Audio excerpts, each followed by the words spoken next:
सांगलीच्या राजकारणाबद्दल एक म्हण आहे, इथला विजय गुलालाने नाही तर कष्टाने आणि गणिताने मिळवावा लागतो। सध्या सांगली जिल्ह्याच्या राजकारणात असाच एक मोठा पेच निर्माण झाला आहे। निमित्त आहे जिल्हा परिषद आणि पंचायत समितीच्या निवडणुकांचं। पश्चिम महाराष्ट्राच्या राजकारणाचे केंद्र असलेल्या या सांगली जिल्ह्यात नेमका कोणाचा वर चष्मा राहणार आणि कोण बाजी मारणार हे समजून घेण्यासाठी आपल्याला यावेळीची ही किचकट राजकीय समीकरणं सविस्तरपणे उलगडून पाहावी लागतील। सांगली जिल्हा परिषदेची ही लढाई केवळ सत्तेसाठी नाही तर ती अस्तित्वाची आणि वर्चस्वाची लढाई आहे। एका बाजूला दिवंगत आर आबांची पुण्याई घेऊन मैदानात उतरलेले आमदार रोहित पाटील आहेत, तर दुसऱ्या बाजूला भाजपने लावलेली तगडी फिल्डिंग आहे। त्यातच भर पडली ती राज्याच्या राजकारणाला धक्का देणाऱ्या एका अत्यंत दुर्दैवी घटनेची। उपमुख्यमंत्री अजित पवार यांच्या अपघाती निधनामुळे जिल्ह्याचा राजकीय माहोल पूर्णपणे बदलून गेलाय। या सर्व घडामोडींच्या पार्श्वभूमीवर सांगलीच्या जिल्हा परिषद नक्की काय घडतंय याचा हा सविस्तर आढावा। आपण जर या निवडणुकीच्या केंद्रबिंदूकडे पाहिलं तर तासगाव तालुक्यातील सावळज जिल्हा परिषद गटाकडे सर्वांच्या नजरा लागल्या आहेत। हा गट म्हणजे आमदार रोहित पाटील यांचे होम ग्राउंड। पण इथे यावेळेस साधीसुधी लढत नाहीये, तर चौरंगी सामना पाहायला मिळतोय। राष्ट्रवादी शरद पवार गट, राष्ट्रवादी अजित पवार गट, शिवसेना आणि भाजप या चारही मुख्य पक्षांचे उमेदवार इथं एकमेकांसमोर उभे ठाकले आहेत। सावळज गटाचा इतिहास पाहिला तर हे आर आबांचे राजकीय जन्मस्थान आहे। आबांच्या राजकीय कारकिर्दीची सुरुवात याच गटातून झाली होती आणि तेव्हापासून आजतागायत या मतदारसंघाने आबांच्या गटाला कधीच अंतर दिलं नाही। 2017 ची जिल्हा परिषद निवडणूक असो किंवा त्यानंतर झालेली पोटनिवडणूक, रोहित पाटील समर्थकांनी इथे नेहमीच दणदणीत विजय मिळवला आहे। पण यावेळेस चित्र मात्र थोडं वेगळं आहे। सावळज पंचायत समिती गणामध्ये चक्क पंचरंगी लढत होत आहे आणि महत्त्वाचं म्हणजे रोहित पाटील समर्थक असलेले संजय पाटील यांनी इथं बंडखोरी केली आहे। ही बंडखोरी रोहित पाटलांसाठी किती डोकेदुखी ठरणार आणि तेही परिस्थिती कशी हाताळणार यावर आता गटाचे भवितव्य अवलंबून आहे। सांगली जिल्हा परिषद म्हणजे एकेकाळी काँग्रेसचा बालेकिल्ला समजली जायची, पण 2017 मध्ये भाजपने या बालेकिल्ल्याला खिंडार पाडले।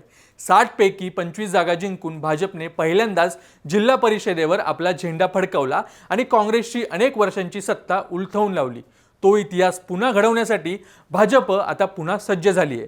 यावेळेस सांगलीत एकूण 61 गट आहेत। महत्त्वाची गोष्ट म्हणजे यावेळेस अध्यक्षपद हे सर्वसाधारण महिला प्रवर्गासाठी राखीव आहे। भाजपने सुरुवातीला महायुती म्हणून एकत्र लढण्याचा प्रयत्न केला होता, पण यात त्यांना यश आलं नाही। त्यामुळे वाळवा तालुका वगळता भाजपने संपूर्ण जिल्ह्यात स्वबळाचा नारा दिलाय। भाजपचे दिग्गज नेते चंद्रकांत पाटील यांनी या निवडणुकीत विशेष लक्ष घातले आहे। त्यांनी ही निवडणूक अत्यंत प्रतिष्ठेची केली आहे। दुसरीकडे महाविकास आघाडी सुद्धा चित्र फारसं स्पष्ट नाही। कुठे महाविकास आघाडी एकत्र आहे तर कुठे आपापसात लढत आहे। या गोंधळात बंडखोरांची संख्या मोठ्या प्रमाणात वाढली आहे, जे प्रत्यक्ष पक्षासाठी धोक्याची घंटा आहे। सांगलीच्या राजकारणात पाटील आडवा आला की समीकरणे बदलतात असं म्हटलं जातं। या निवडणुकीत सुद्धा महाविकास आघाडीची संपूर्ण भिस्त विश्वजित कदम, जयंत पाटील, विशाल पाटील आणि रोहित पाटील या नेत्यांवर आहे। या नेत्यांना आपापल्या बालेकिल्ल्यात महाविकास आघाडीचे उमेदवार निवडून आणण्यासाठी जीवाचं रान करावं लागत आहे। दुसरीकडे भाजपची धुरा आमदार गोपीचंद पडळकर, जिल्हाध्यक्ष सम्राट महाडिक, पृथ्वीराज देशमुख आणि सत्यजित देशमुख या नेत्यांच्या खांद्यावर आहे। विशेषतः आटपाडी तालुक्यात गोपीचंद पडळकरांचे वर्चस्व पुन्हा एकदा सिद्ध करण्याची ही संधी आहे। तर शिराळा तालुक्यात सत्यजित देशमुख यांनी आपल्या मुलीलाच निवडणुकीच्या रिंगणात उतरवून ही लढत कौटुंबिक आणि राजकीय अशा दोन्ही स्तरावर नेली आहे। रोहित पाटील यांच्यासमोर संजय काका पाटील यांनी मोठे आव्हान उभे केले। तासगाव आणि कवठे महाकाळमध्ये ही कोंडी संजय काका पाटील यांनी निर्माण केली आहे। ती फोडणे रोहित पाटलांसाठी खरोखरच एक अग्निपरीक्षा असणार आहे। सांगली जिल्ह्याच्या राजकारणाचे वैशिष्ट्य म्हणजे प्रत्येक तालुक्याची राजकीय समीकरणे वेगवेगळी आहेत। वाळवा आणि मिरज या दोन तालुक्यात सर्वाधिक म्हणजे प्रत्येकी 11 गट आहेत।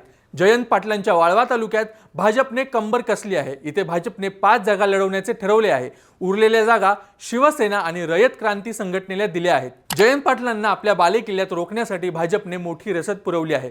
पलूस आणि कडेगाव इथे विश्वजित कदम यांच्यासमोर भाजपचे मोठे आव्हान आहे। भाजपने राष्ट्रवादी शरद पवार गटाचे नेते शरद लाड यांना आपल्या गोटात सामील करून घेतल्यामुळे इथे चुरस वाढली आहे। मात्र भाजपमधील पृथ्वीराज देशमुख आणि संग्राम देशमुख यांच्यातील अंतर्गत मतभेद भाजपला महागात पडू शकतात। जत तालुक्यात 9 गट आहेत आणि इथे काँग्रेस, दोन्ही राष्ट्रवादी एकत्र येऊन भाजपशी लढा देत आहेत। दुसरीकडे खानापूर आणि आटपाडीमध्ये महायुती असूनही शिवसेना, शिंदे गट आणि भाजपमध्ये थेट लढत पाहायला मिळत आहे। शिराळा इथं मानसिंग नाईक आणि शिवाजीराव नाईक हे दोन्ही माजी आमदार एकत्र आल्याने महाविकास आघाडीची ताकद वाढली आहे। मात्र सत्यजित देशमुखांनी सुद्धा इथे वैयक्तिक स्तरावर मोठी ताकद लावली आहे। या सर्व राजकीय धामधुमीत राज्याच्या राजकारणाला एक मोठा धक्का बसला।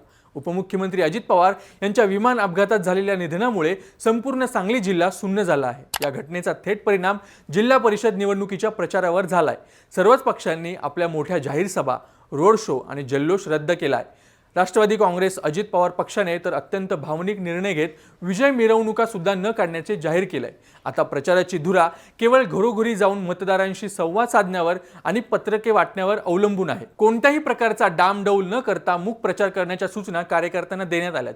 मतदानाची तारीख सुद्धा 2 दिवस पुढे ढकलण्यात आली आहे, ज्यामुळे उमेदवारांना मतदारांपर्यंत पोहोचण्यासाठी थोडा अधिक वेळ मिळाला आहे।